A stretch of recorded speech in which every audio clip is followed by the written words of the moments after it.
हमारा धर्म है, ज्यादा कुछ नहीं कर सकते तो तिलक तो लगाओ, कंठी धारण करो, जनेऊ धारण करो, तिलक लगाना चाहिए। बेटियां भी स्कूल जाए तो आप लंबा तिलक नहीं लगा सकते, छोटी टीकी लगा कर जाना चाहिए। कंकु का तिलक जो होता है वो टीकी, चंदन का आप टीका लगा करके जाना चाहिए। उससे हमें एनर्जी भी मिलती है, हमें ये आभास भी होता है कि चलो भगवान हमारे साथ है। तिलक लगाने का बड़ा प्रभाव है, ये लगाओगे आप तो आपके चेहरे पर इतना तेज हो जाएगा, आपको खुद को पता नहीं चलेगा कि ये क्या हो गया। अंदर से आपको एक एनर्जी, एक शक्ति मिलती है तिलक लगाने से। इसीलिए आप आए, कल से कथा में आओ तो तिलक लगा करके आना।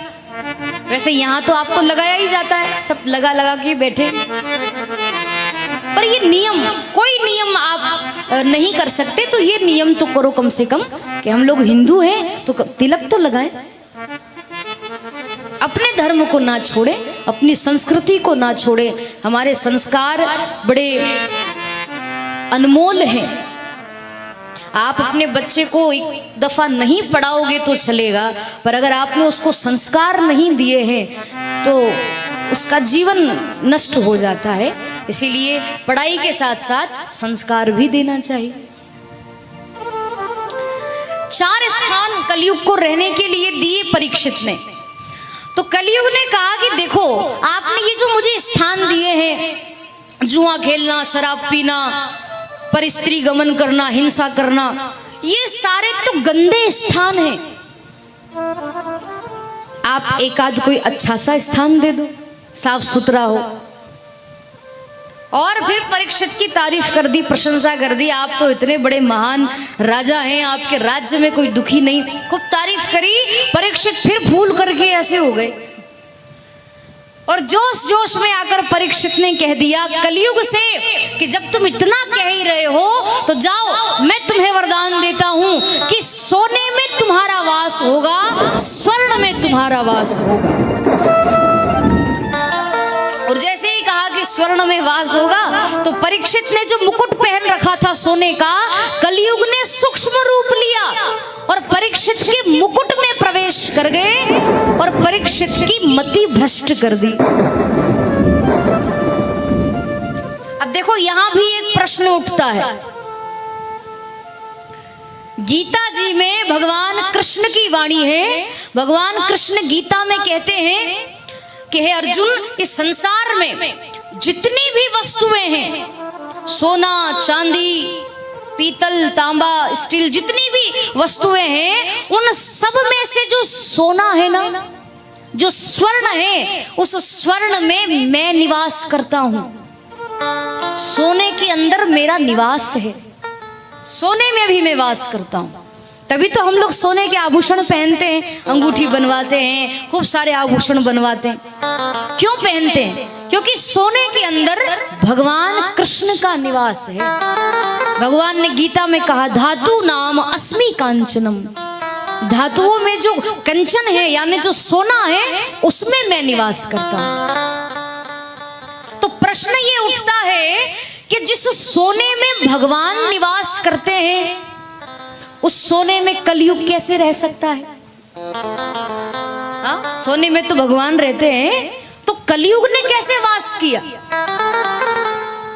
तब संतों ने बड़ा प्यारा उत्तर दिया, सीधा सा उत्तर है कि ईमानदारी से कमाया हुआ सोना, मेहनत से कमाए हुए धन में, सोने में भगवान निवास करते हैं, और बेईमानी से कमाए हुए सोने में कलयुग निवास करता है। ये सीधा सा उत्तर है। इसीलिए ईमानदारी का कमाओ और ईमानदारी का ही खाओ। कोई देखे या ना देखे, परमात्मा तो देख रहा है। भगवान ने अपने सीसीटीवी कैमरे लगा रखे, हर जगह लगा रखे, आप कहीं नहीं बच सकते उससे। आप सोचो कि बस कोई नहीं देख रहा, आप पाप कर लो, तो कोई संसार का देखे ना देखे, भगवान तो देख रहा है ना। वो कहीं ना कहीं तो उसका फल भोगना पड़ेगा। आप तो भूल जाओगे वो कर्म करके, पर घूम फिर करके वो कर्म आपके पास आएगा। एक बार एक आपको प्रसंग सुनाऊं,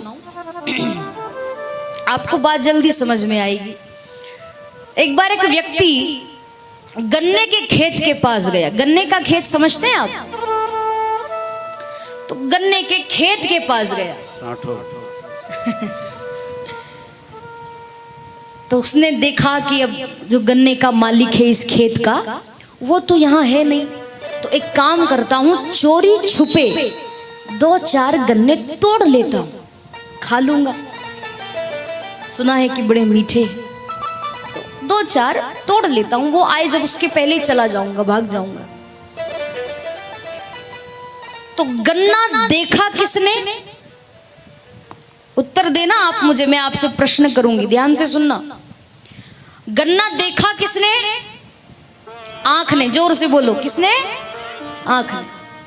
अब गन्ने को देखा आंख ने, पर आंख तो चल करके जा नहीं सकती।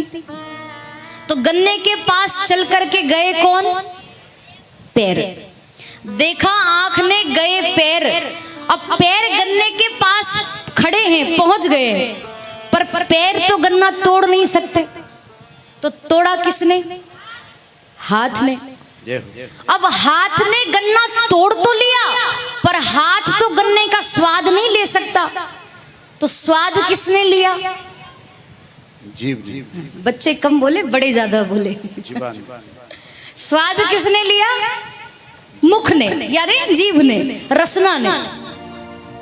अच्छा, अब रसना ने स्वाद ले लिया, पर वो अपने पास रख तो नहीं सकती उसको, जाएगा तो अंदर। तो रखा किसने? पेट ने। और बस इतना क्रम चल रहा था कि देखा आंख ने, गए पांव, तोड़ा हाथ ने, चखा रसना ने, रखा पेट ने, और इतने में उस गन्ने के खेत का मालिक आ गया पीछे से, और चोरी छुपे गन्ना खाते उस इंसान को देखा, व्यक्ति को। तो वहीं 2-4 गन्ने पड़े थे, उठा करके उसके पीठ पे जमाए, और इतनी जोर से पीठ पे मारी गन्ने की। अब ये बताओ, पीठ की क्या गलती थी? हाँ? देखा आंख ने, गए पांव, तोड़ा हाथ ने, चखा रसना ने, रखा पेट ने, और पिट गई पीठ। तो किसी ने कहा कि इसी को कहते हैं कि और करे अपराध को और पाओ फल भोग। मतलब अपराध कोई और करे और फल कोई और भोगे। तो महात्मा ने कहा कि नहीं नहीं भैया, जो अपराध करता है उसी को फल भोगना पड़ता है। अच्छा कैसे? बोले पीठ में डंडे पड़े तो आंसू कहां से निकले? आगे भी तो देखो, अभी खत्म नहीं हुई बात कि पीठ में गन्ने पड़े, दर्द हुआ तो आंसू कहां से निकले? आंख से। और शुरुआत कहां से हुई थी? आई आपको बात समझ में कि आप हम कर्म करके तो भूल जाते हैं, पर घूम फिर करके वो कर्म आपके पास आ ही जाता है। कर्म आपको हमको नहीं भूलता, हम भले ही उसको भूल जाए। तो आप कैसे भी कर्म करो, पर उसका फल तो भोगना पड़ेगा। घूम फिर करके वो आएगा आपके पास। अब परीक्षित के मुकुट में कलयुग प्रवेश कर गया, क्योंकि वो बेईमानी का मुकुट था।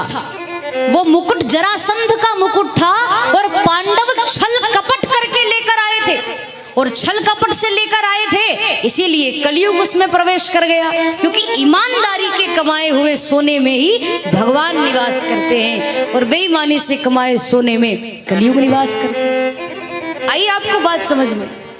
तो ऐसे कलयुग ने प्रवेश किया।